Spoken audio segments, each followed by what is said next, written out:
Hello, you wonderful people, and welcome to another episode of Crime Centric. This being a show where I talk about crime dramas that I watch. For today's episode, I'm going to talk about the latest episode of Blindspot.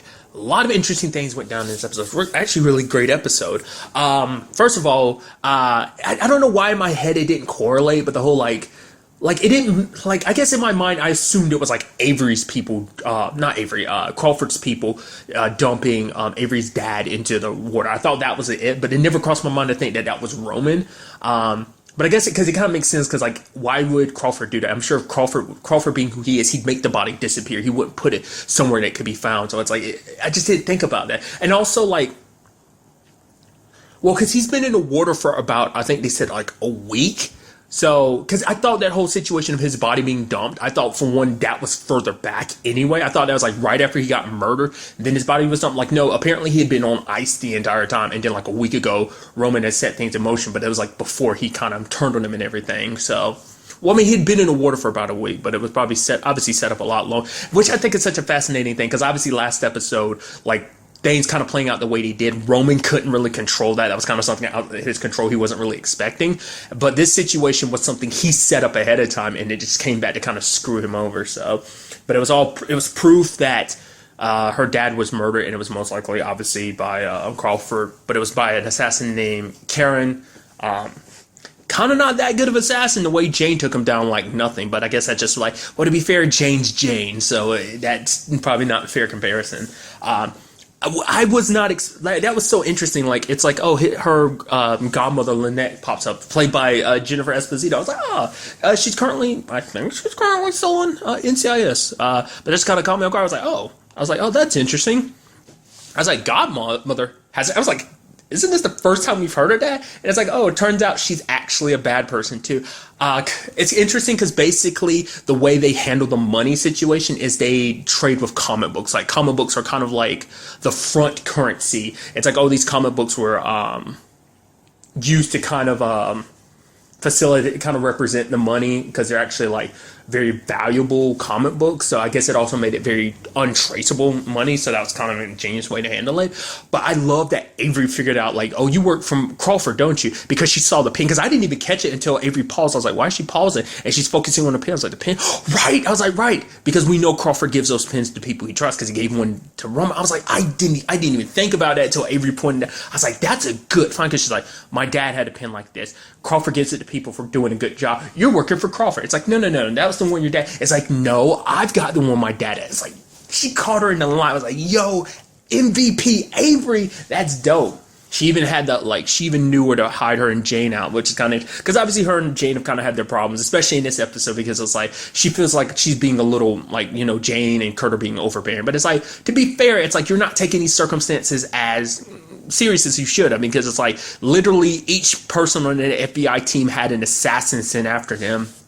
And so, obviously, Jane's going to be a little concerned that, you might get caught up in the call. So it's when you go out without telling her anything, of course she's going to panic. I mean, it's, it's just you're her baby girl and everything, which is kind of sweet. But obviously, also, Avery's at the age where it's oh, I'm a teenager, plus I don't really know you that well. But in the end, she does care for Jane, because the moment she found out Jane was shot, she's like, oh my God, you're bleeding so much. And it's I was like, oh, even she's kind of oh wow, because even Jane kind of makes lighthearted, kind of makes it a little lighthearted, being oh wow, you actually care. She's like, yeah, I lost my mom and dad, I can't lose you. She's like, really? Yeah, then that. It's oh, it's so, it's nice. I also love that she had a science moment when she was making the red smoke to kind of signal Kurt and the other, so that was kind of interesting. Obviously, because with other elements in the episode, with Patterson's dad, that whole thing, which I'm gonna get to soon enough, but I just thought that was kind of interesting. I guess this is kind of the perfect episode to have that, considering Patterson's dad, but I'll get to that in a second. So it is a situation that luckily this did kind of bring them closer together, because it is something I guess the whole thing was a setup. I guess maybe it was some truth to it, all the stuff that Avery needed to sign, because basically she could get stuff from her dad, but it's because a whole bunch of money he left her, but it's she didn't want to have anything to do with it, because she knows that money's blood money. It's all the terrible things he's done with it. But, Jane tells her, like, oh, you can do something good with it. Because she's like, I understand. Like, it's okay to miss someone that you hate. Which, like, it didn't come up, but, like, Jane brought up her side of things. But Kurt knows exactly what they're going through, too. Like, everything associated with his dad, it's like, especially because him and his dad had such big problems. They reconnected, and then he found out about the whole situation with his dad in season 1. It's like, yo, that's extreme complication. Then the extreme complicated situation with Jane and Roman is like, no matter what, like, even though she kind of hates him, all the terrible things he's done, she still loves him because he's still her brother. Not biologically, but he's always been her brother, so she always feels connected and even responsible for him. So that was kind of but like, it's just kind of, I wonder, is that money thing really a thing, or was that just kind of BS? I mean, it was BS just to get her there, sure. But you even had Avery having that moment of picking up the gun. Because I still feel like that could be something we could see in the future, where Avery wanting to, like, not just take Crawford down, but kill him. But I think because of what Jane said, kind of talking her down in this episode, probably won't make her do that in the future. Because she pointed it at Lynette, because it's like, you literally, like, were behind everything. But it's like, it's because for whatever reason, and it seems like Crawford's very the paranoid type, but Crawford took him out because it's like, he was worried that Avery's dad was getting cold feet, that basically he was growing a conscience, and basically he would undo all that they were doing. Part of me wonders if that's actually true, or was it all a lie? Because with the Roman doing everything that he did, it could be a situation that Roman could have faked some stuff, just like he did with Victor.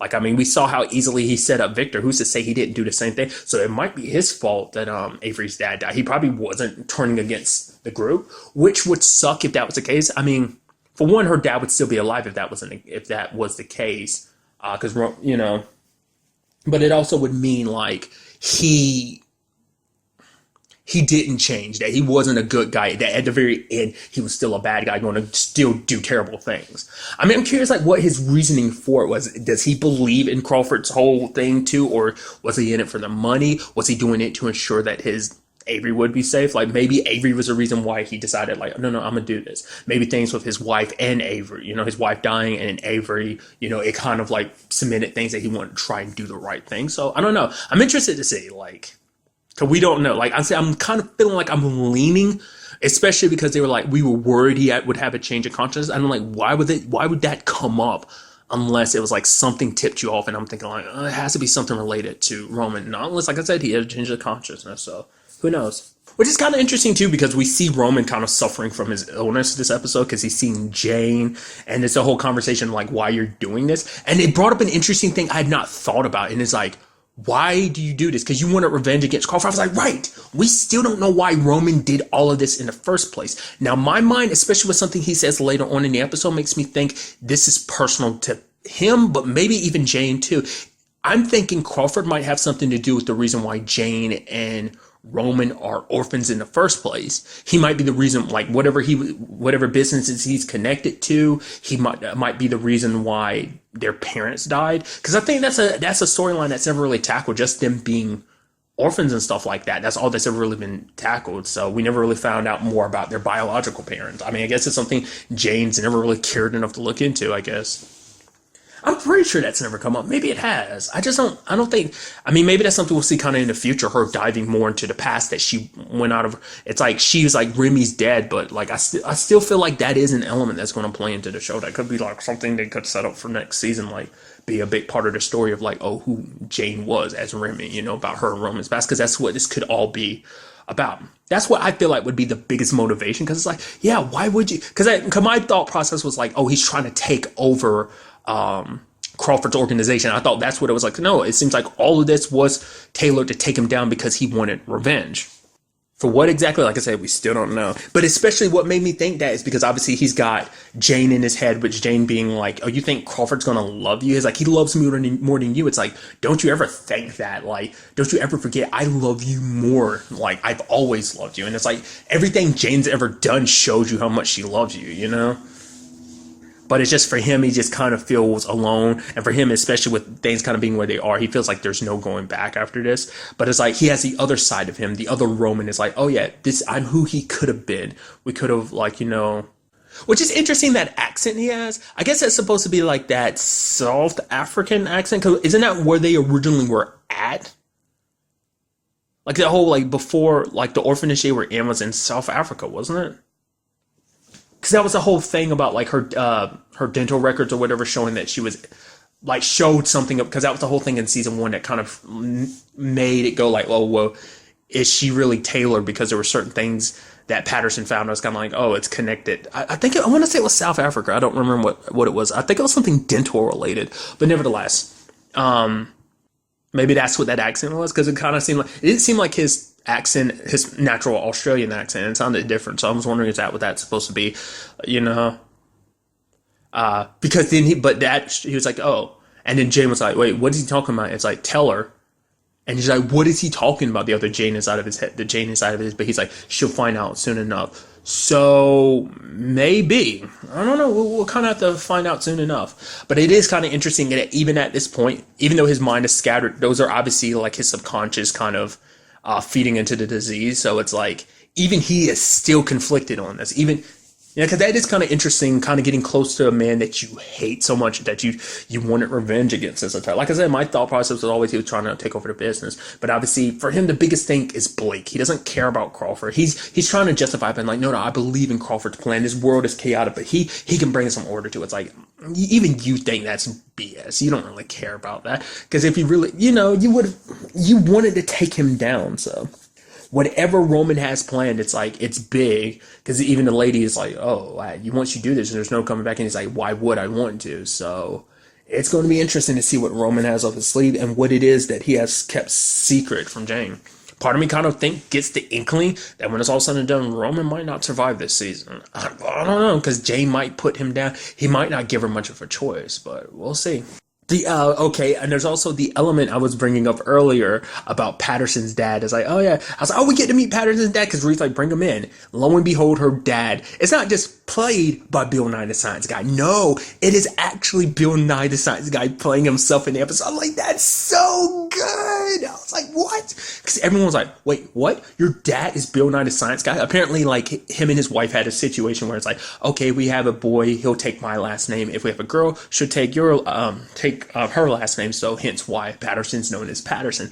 And I'm like, that's so good. And I love that, like, Kurt is geeking out. He's like, oh my God, it's amazing. And it's like, oh man, you're so amazing. And then like Patterson's like, why are you, like, you really care about science? You've never cared about how I do things like before, you just wanted results. And he's like, yeah, but come on, he makes science fun and he's just nerding out. What's also interesting too is like, because Jane's like, yeah, who is he? And it's like, well, of course you wouldn't know. For one, she didn't have a childhood in the States. Two, she didn't really have much of a childhood considering her circumstances. Three, most of her memory is wiped. So I'm sure, like I said, I think it more so goes with the first two of like her circumstances when she was a kid wouldn't allow her to know who Bill Nye the Science Guy was anyway. So it's a small detail that's never really focused on. It's just kind of a little slight thing. I'm like, why wouldn't she? I was like, well, that kind of would make sense why you wouldn't know who he is.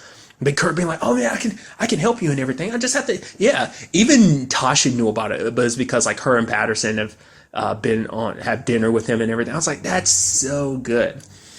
And him like helping out with everything because actually he's the one that built the algorithm that she uses to kind of help the tattoos and everything. I was like, oh, it's so good. The bonding between them is just for a little bit, but it's like, that's so good. I was like, I was tripping, but I was like, no way, is this real? We got Bill Nye Science Guy and voice. Hence why I was talking about the whole Jane situation. It's like, I get, part of me thinks like they added that in there just because like, well, we got Bill Nye on the show, so like, well, let's make this a little sciencey, So I thought that was so interesting. I even love the reason why it's like, oh, you and mom are having problems. It's like, oh, what's going on? It's like, oh, because she's publishing a book with his academic rival. And it's like, no, we are having a real fight. Because Patrick's like, oh my God, I was tripping. Like, I thought it was something serious. Oh, I was like, that's so good. And I also love his approach to things of kind of like, oh yeah, trying to distract her with something. She's like, I get what you're trying to do. You distract me, and then I look back at my problem, and I can say, oh. And it's like, even as an adult, it still works on her. And I thought that's kind of neat. It's just kind of distract you, and then you come back and you look at the situation, like kind of like take a break essentially, and then she kind of looks back at the situation. It's like, oh, she solved it, So I thought it was kind of neat.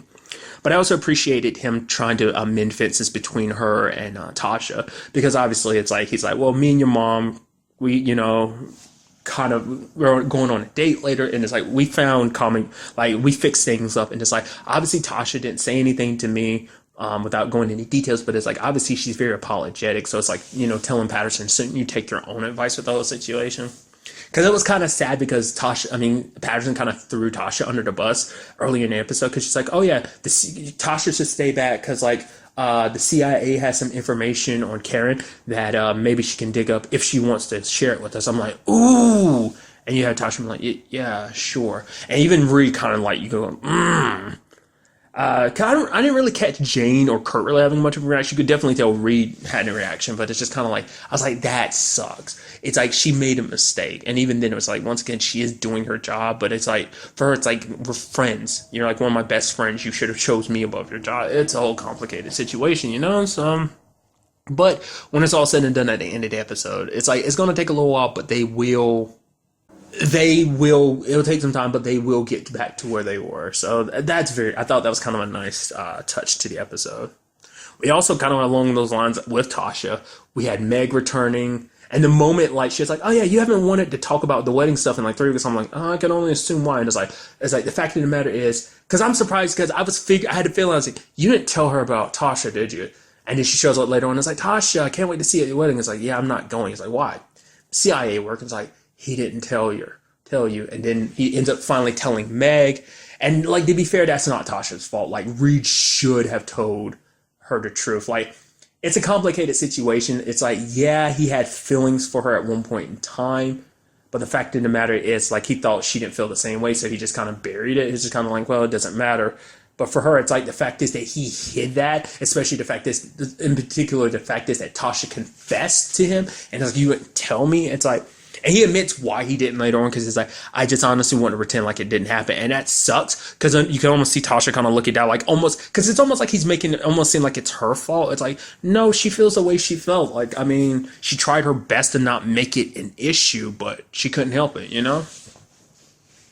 And it's just kind of, I don't know, just sad circumstances. Obviously, Meg ends up, you know, they end up splitting because it's like, because she realizes it's like, for one, he's kept that from her. On some level, he must still feel that way if he felt the need to kind of keep that secret. It's like, it's not just like you trying to pretend like it didn't happen. It's because it resonated on some level. Like, if it wasn't that big of a deal, you would have told Meg from the beginning. So obviously, you know, in her mind, it's like, it means something. Obviously, it must mean something if you didn't say anything. So, but what's kind of interesting is for Meg, it's like she had already written a story about her whole like being illegal situation, and she was going to publish it, but then she started dating Reed, and she didn't want to compromise things of his job. So, but now she is, because her story could, you know, mean a lot to everyone. So she's tired of kind of hiding. So it's kind of sad that things ended the way they did, but there's always a part of me that's like, but this means Reed and Tasha could get together, but that's still going to be a complicated situation. Because on some level, Reed's probably always going to maybe kind of harbor feelings against Tasha, for the fact is, it's like,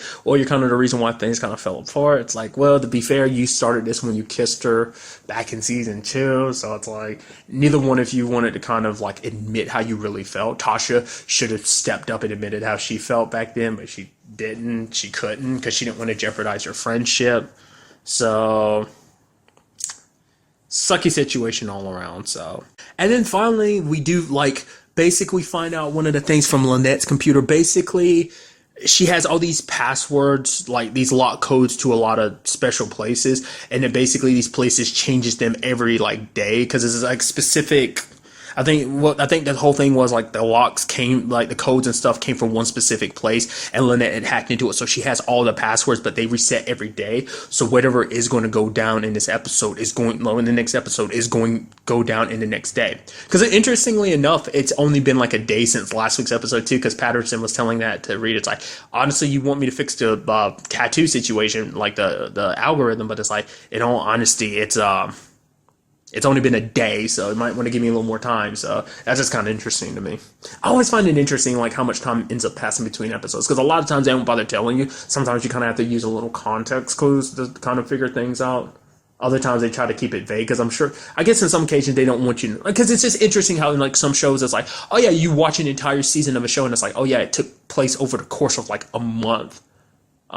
There's even some, I'm not about to get into it. It's just kind of an interesting thing. So, I'm very interested to see what that's all about, what it is that Crawford was trying, like, what is it that Crawford's aiming for in the next day? Plus, what is it that Roman's got planned? Like I said, also, what is it that he's keeping from Jane that he was like, oh, she'll find out soon enough. So, how will she find out? All that stuff. I'm very interested to see what goes down in the next episode. We've only got 2 episodes left this season, so it's definitely going to be interesting to see how things play out. But really, that's all I'm going to talk about. To the next time we meet, be happy, be safe, live life to the fullest, and enjoy it. Good day and good